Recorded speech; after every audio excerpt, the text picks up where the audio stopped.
আমি এখন পাহাড়পুর, ঐতিহাসিক বৌদ্ধবিহার পাহাড়পুর। তো বন্ধুরা দেখুন, এই পাশে পাহাড়পুর দেখা যাচ্ছে, পুরো পাহাড়টা। আমি এখান থেকে আপনাদের দেখানোর চেষ্টা করতেছি। এগুলি হচ্ছে বৌদ্ধ ভিক্ষুদের আবাসস্থল বা বাসা।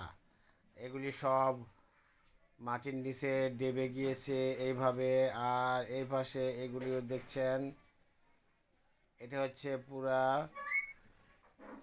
বৌদ্ধ ভিক্ষুদের আবাসস্থল। এভাবে চারিদিকে এরকম ধরনের প্রাচীরের মতো এরকম বিল্ডিং আছে।